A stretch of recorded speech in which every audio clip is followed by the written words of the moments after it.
चलिए अब अगले क्वेश्चन पर आते हैं बच्चों। इस क्वेश्चन में क्या बोला है, 4 identical particles of mass m are kept at the 4 corners of a square।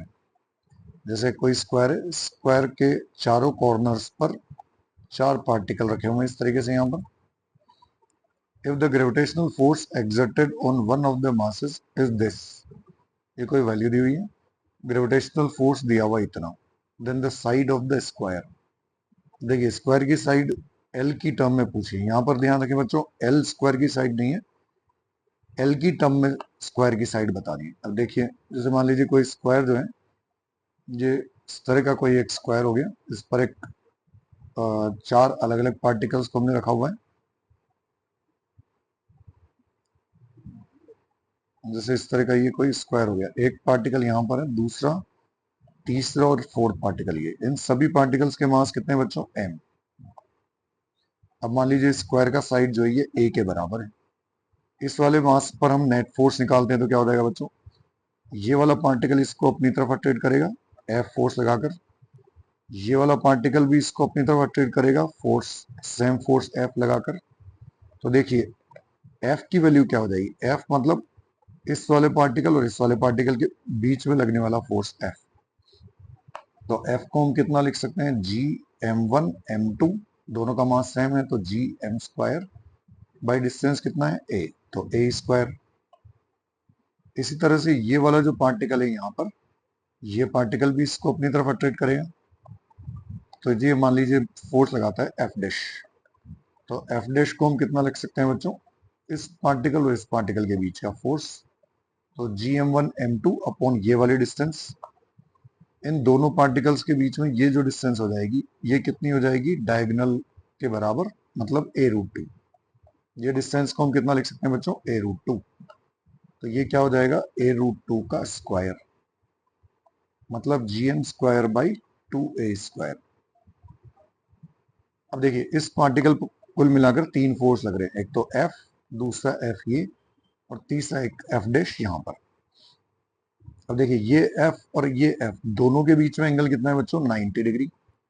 तो 90 डिग्री पर है तो इन दोनों का रिजल्टेंट इधर मिल जाएगा हमको, इनके बीच में 45 डिग्री एंगल पर, और रिजल्टेंट कितना मिल जाएगा बच्चों, F√2।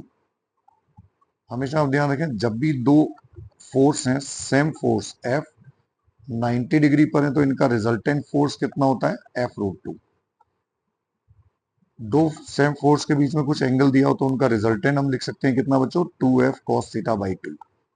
ये इसके लिए शॉर्ट ट्रिक है जो हमको यूज करनी है। ये वेक्टर की मैंने जो क्लास ली हुई है, वेक्टर के नोट्स में आपको मिल जाएगा, तो वेक्टर के नोट्स में आप देख सकते हैं। अब देखिए रिजल्टेंट फोर्स कितना है, F√2। तो अब पार्टिकल पर जो नेट फोर्स मिला, नेट फोर्स की वैल्यू हमको कितनी मिल गई, नेट फोर्स की वैल्यू मिल गई F√2 plus F dash. F√2 की वैल्यू कितनी होगी, G M square by A square into √2 plus F dash की वैल्यू कितनी होगी बच्चों, G M square by 2a square. इसको और थोड़ा सा सोल्व करते हैं, G M square by A square तो हम लेते हैं कॉमन, अंदर क्या बच जाएगा, √2 प्लस 1/2। ये नेट फोर्स की वैल्यू होगी F नेट।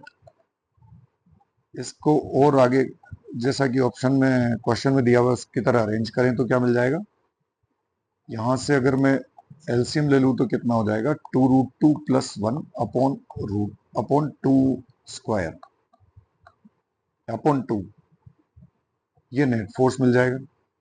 अब देखिए इस नेट फोर्स को क्वेश्चन में क्या है, वो इतना लिखना चाह रहे हैं, नेट फोर्स जो है, इस नेट फोर्स की वैल्यू इतनी है।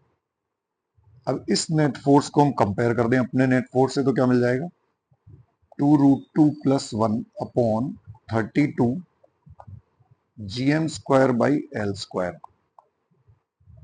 इससे कंपेयर कर दें तो क्या मिल जाएगा, देखिए 2√2 प्लस 1, दोनों को कंपेयर करने पर 2√2 प्लस 1 तो कैंसिल, जी एम स्क्वायर भी कैंसिल।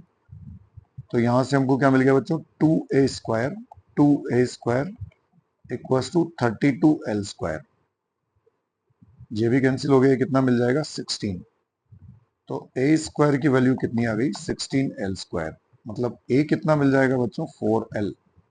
तो इस स्क्वायर की साइड कितनी मिल जाएगी, 4l के बराबर। ठीक है बच्चों।